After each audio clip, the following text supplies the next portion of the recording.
Samajwadi party ने लोकसभा चुनाव में मुस्लिम उम्मीदवार बहुत कम उतारे, तो क्या इस बार विधानसभा के उपचुनाव में कॉम्पनसेट करने जा रही है सपा, यानी क्षतिपूर्ति करेगी? 10 में 3 से 4 सीटें लड़ा सकती है सपा, ये खबर है। हम आपको इसका पूरा डिटेल बताएंगे। ये भी जानिए कि मझवा से कौन हो सकता है उम्मीदवार।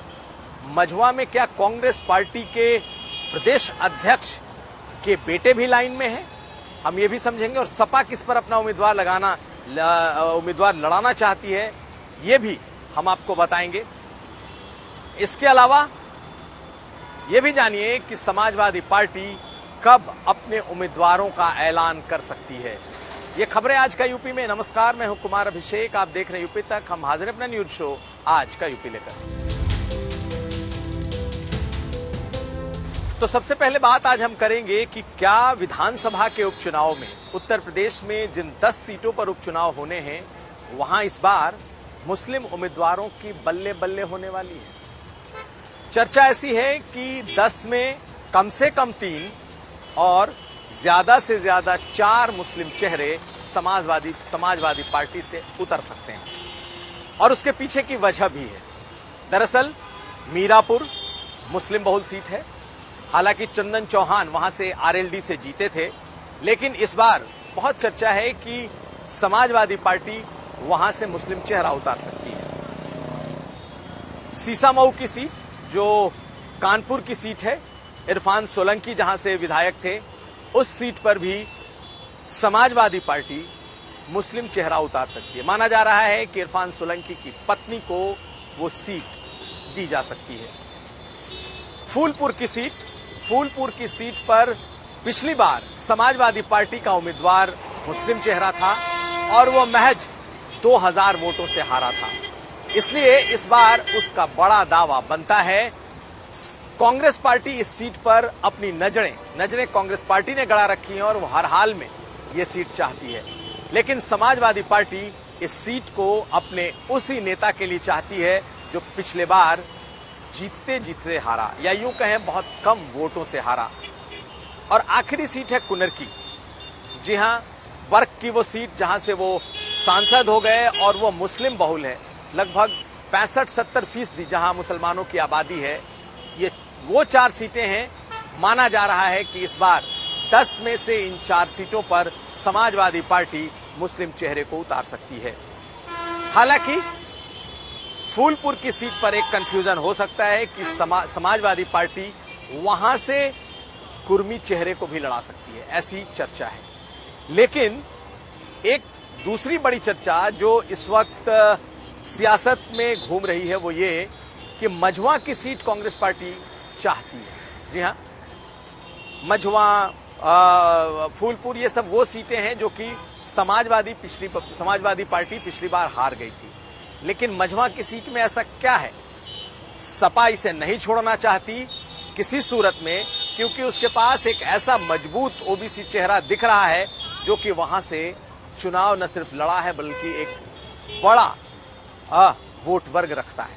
लेकिन पहले हम बात कर लेते हैं उसकी जो इस वक्त चर्चा में है। कांग्रेस पार्टी के प्रदेश अध्यक्ष अजय राय, जी हां, लगातार एक्टिव हैं। 5 सीटों पर वो समाजवादी पार्टी से डिमांड भी कर रहे हैं कि 5 सीटें 10 में से कांग्रेस पार्टी को दी जाए, क्योंकि 5 सीटें कांग्रेस हारी थी, समाजवादी पार्टी हारी थी, उस पर कांग्रेस पार्टी चुनाव लड़ेगी। दूसरी तरफ समाजवादी पार्टी इतनी सीटें कंसीड करने को तैयार नहीं। लेकिन मझवा में एक कैच है। यूं तो किसी ने अनौपचारिक तौर पर यह बात नहीं कही है, लेकिन जो एक पॉलिटिकल सर्किल है, उच्च स्तरीय जिसे कह सकते हैं, सपा और कांग्रेस का जो एक टॉप लेवल की जहां पर बातें होती हैं, वहां एक चर्चा यह है कि अजय राय अपने बेटे के लिए मझवा की सीट चाहते हैं और इसकी लॉबिंग भी शुरू हुई है। लेकिन समाजवादी पार्टी के पास एक ऐसा उम्मीदवार है जिसके लिए समाजवादी पार्टी वो सीट छोड़ना नहीं चाहेगी।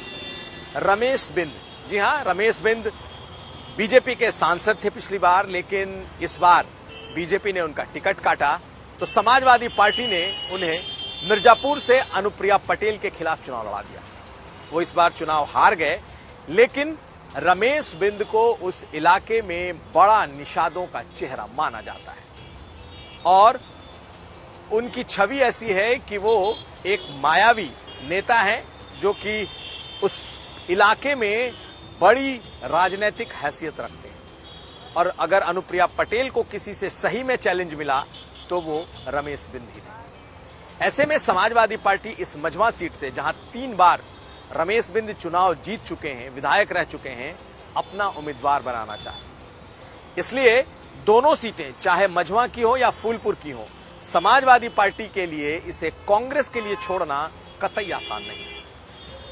कांग्रेस पार्टी निश्चित तौर पर कह रही है कि भाई वो अपने एक चेहरे को उतारेगी, प्रदेश अध्यक्ष के बेटे के लिए लॉबिंग चल रही है, लेकिन समाजवादी पार्टी को लगता है कि ये 2 सीटें ऐसी मजबूत सीटें हैं जिसे वो नहीं देना चाहेगी। रमेश बिंद के लिए वो चाहती है मझवा और मुस्तफा, जो कि उसके पिछले उम्मीदवार थे, उन्हें वो फूलपुर लड़ाना चाहती है। और अगर मुस्तफा नहीं तो कोई कुर्मी उम्मीदवार।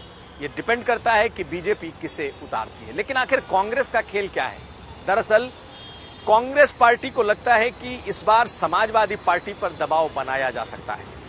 कांग्रेस और सपा का जो वोट बैंक है उसने मिल करके उत्तर प्रदेश में इतनी बड़ी जीत दिलाई है, इसलिए कांग्रेस पार्टी हर हाल में इस बार अपना जो बार्गेनिंग पावर है उसको कम नहीं करना चाहती और इसीलिए उसने ये बात सार्वजनिक तौर पर कहना शुरू कर दिया है कि कांग्रेस पार्टी 5 सीटें लड़ेगी। दूसरी तरफ अखिलेश यादव ने हर विधानसभा की मीटिंग कर ली है। सभी 10 विधानसभा की सीटों पर उनके जिला स्तर से लेकर के और राज्य स्तर तक के फीडबैक उनके पास आ चुके हैं और कहा यह जा रहा है कि इस नवरात्रि में अखिलेश यादव अपने उम्मीदवारों का ऐलान कर देंगे। इस बात का ऐलान उन्होंने कुछ दिन पहले खुद ही कर दिया था। तो नवरात्र में आज पहला दिन है और अभी 8-9 दिन बाकी हैं। ऐसे में इस नवरात्र में सियासत गर्म रहने वाली है। जैसा कि मैंने बताया कि अजय राय के बेटे भी मझवा की सीट की लाइन में है। ये औपचारिक अनौपचारिक नहीं है, लेकिन ये चर्चा है। वहीं दूसरी तरफ इस बार समाजवादी पार्टी अपने मजबूत गढ़, अपने मजबूत चेहरे को हर हाल में लड़ाना चाहेगी। ये चुनाव किसी को बनाने बिगाड़ने का नहीं है।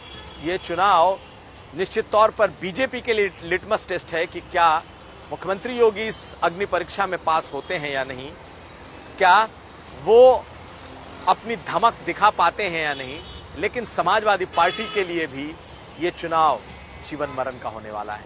अगर यहां सपा बुरी तरीके से पिछड़ जाती है तो फिर वो चर्चा शुरू हो जाएगी कि बीजेपी ने अपना जो पुराना उसकी ग्लोरी है उसे लेकर के वापस लौट रही है। लेकिन ऐसा लगता है कि ये चुनाव अब दोनों पार्टियों के लिए जीवन मरण का होने वाला है। तो एक बात बिल्कुल साफ कि इस बार समाजवादी पार्टी इन 10 चुनावों में 10 सीटों में ज्यादा से ज्यादा मुस्लिम लड़ाएगी, क्योंकि उसे कॉम्पनसेट भी करना है, क्षतिपूर्ति करनी है, बिरादरी के तौर पर ही सही। दूसरी बात, 2 ऐसी सीटें जो कांग्रेस पार्टी चाहती है उस पर समाजवादी पार्टी का मजबूत दावा है, वो छोड़ना नहीं चाहेगी। और आखिर में ये बात कि इसी नवरात्र में समाजवादी पार्टी अपने कैंडिडेट्स का ऐलान कर देगी। तो ये था आज का यूपी। हम कल फिर हाजिर होंगे। हमें दीजिए इजाजत। आप देखते रहिए यूपी।